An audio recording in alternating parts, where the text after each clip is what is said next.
Good morning, everyone watching from NA, good afternoon if you are in Europe, and good evening to all the 27 of you from Asia. Today is August the 28th, we are on Sunday, and you will be ecstatic to know that 1359 years ago, the Shilla Tang Army's coalition defeats the Baekje Restoration backed by Japan and force the Yamato Japan armies out of Korea and back to Japan.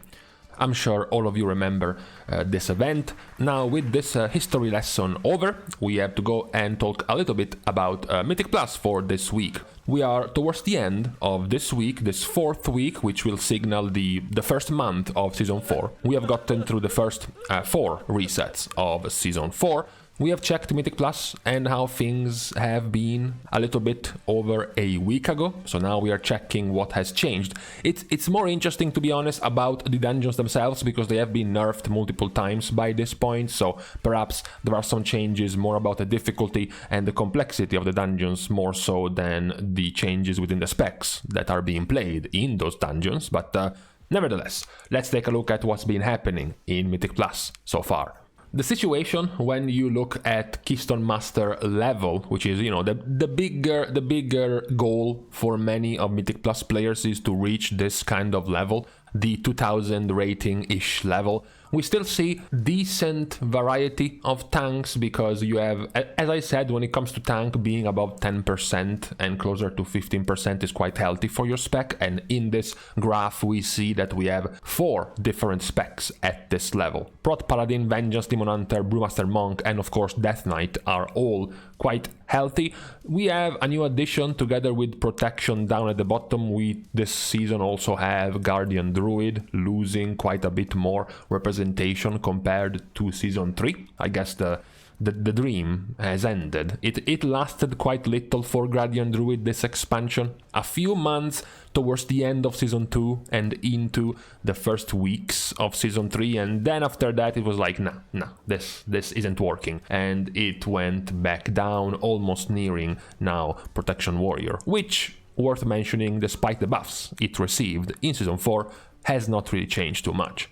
The situation, of course, turns a little bit for the worse when we look at keys higher than 25, because, of course, it is the realm of Blood Death Knight, even more so than last season.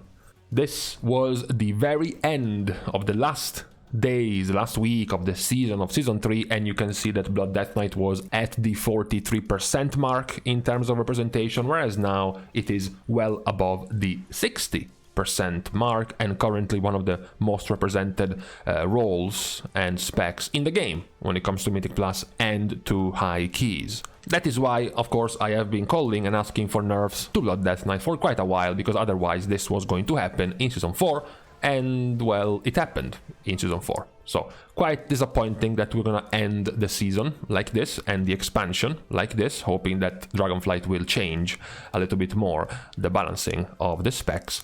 The situation when it comes to healers is somewhat the same, but at the very least there is a more present opponent. It's not just one spec like tanks, because in the healer's role you have Holy Priest and you have Resto Shaman. The other specs are not really as popular, especially Paladin, Discipline Priest and Mistover Monk. These are the 3 specs that have suffered the most, not just in Season 4 but in Season 3 as well. We did see over time that Resto Druid has become more and more viable and a more acceptable healer alternative in Mythic Plus, still nowhere near Shaman and Holy Priest. In the 20 key level the gap is more or less the same, but this week we can also start looking at keys in the plus 25 level, and we also do see for healers one spec above the 50%, which is Holy. We stopped last season with both Shaman and Priest in the 40% range, and then this season we have Priest going up by 10% and Shaman going down by 10%, basically. The other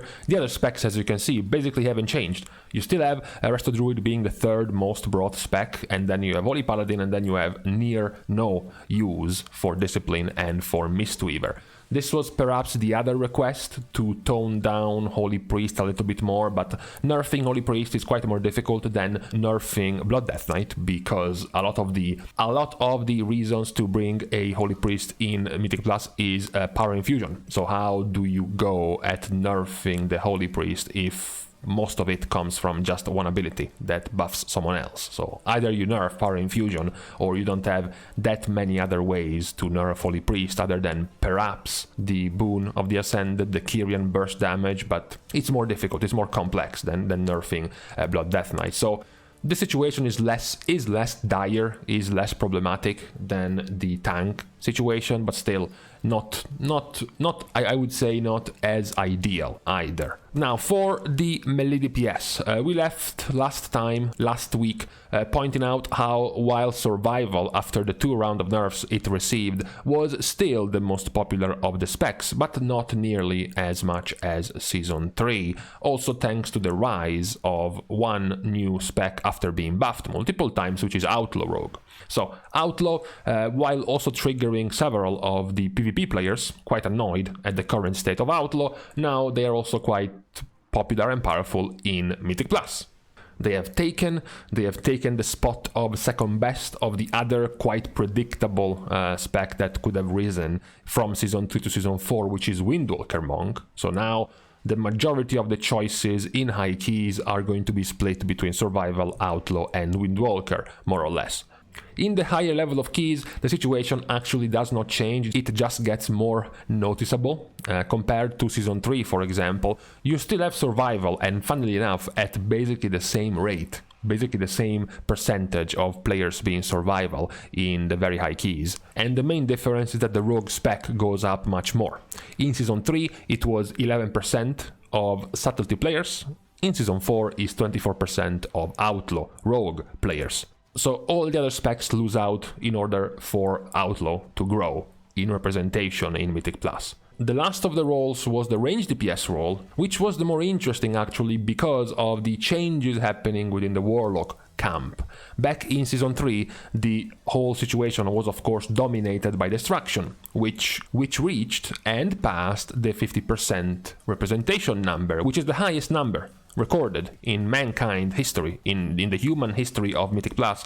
It never went that high for Ranged DPS specs. So we get into Season 4, Destruction gets nerfed more than Survival, so how are things changing? We saw already last week how Demonology was gaining over Destruction, and how Destruction was significantly lower compared to the previous season. Now they are even closer. Now Demonology is just a couple percentage point away from passing Destruction. It's not nearly as close once you go up in keys in the 25 plus range. Destruction is still ahead, but you can see clearly the lowering of the power of Destruction, since they used to be at 53% representation in Season 3 and now they are at 33%. This 20% has basically been given to Demonology, who is now the second most broad Mythic Plus spec when it comes to ranged over the other specs. The only one out, the only one who survives of the ranged in high keys is Fire Mage. All the other specs, even the one that passed the 10% range or were close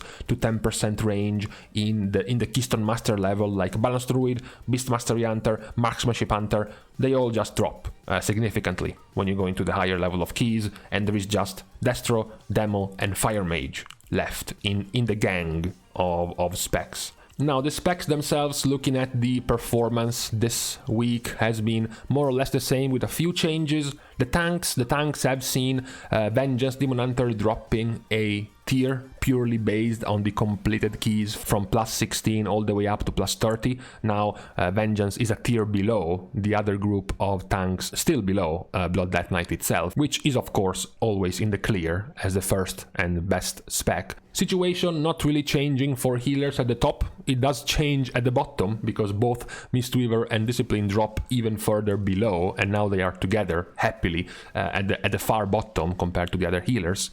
Melee DPS is the role that sees the most changes because Windwalker apparently is not liked enough by Outlaw and Survival, so he got bullied one tier below to join Fury and Havoc. At the same time, Fury and Havoc have bullied Enhancement Shaman one tier below, and also Arms and Ret have gone down even further. And finally, the poor rogue specs that were lonely all at the bottom have been joined by Feral and by Unholy Death Knight for this week. Apparently Arcane was also tired of being associated with Affliction Warlock in Mythic Plus, so he left Affliction Warlock all the way to the bottom and went to join still the bottom, but at the very least not as bottom as Affliction, and Demo. Demo, despite growing, has actually dropped a tier compared to Destruction and to Fire Mage, and surprisingly Elemental also jumped up a tier, forming a new A tier, a new second tier beyond the two OP specs at the moment.